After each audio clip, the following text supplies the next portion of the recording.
আপনারা জানেন যে অনেক ত্যাগের বিনিময়ে রক্তের বিনিময়ে বাংলাদেশ ফ্যাসিস্ট মুক্ত হয়েছে।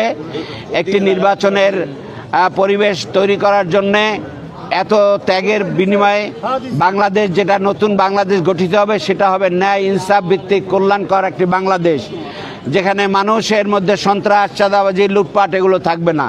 এবং সেই লক্ষ্যে বাংলাদেশে এখন 10 দলীয় ঐক্যজোট গঠিত হয়েছে। 11 দলীয় ঐক্যজোট ছিল, একটি দল তারা এখন আলাদা নির্বাচনে উদ্যোগ নিয়েছে।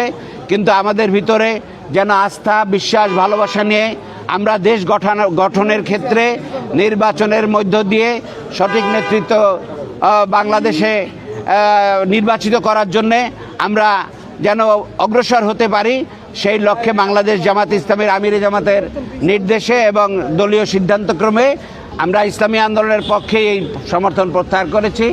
এবং ইসলামী আন্দোলনের প্রার্থী মুফতি সৈয়দ ফয়জুল করিম সাহেব, তাকে আমরা মনে করব যে এই বরিশাল 5 আসনে যারা আমাদেরকে সমর্থন করতেন তারা কাজ করবেন, ভূমিকা রাখবেন এবং তাকে নির্বাচিত করিয়ে আনার চেষ্টা, সর্বাত্মক ভূমিকা রাখবেন ইনশাআল্লাহ।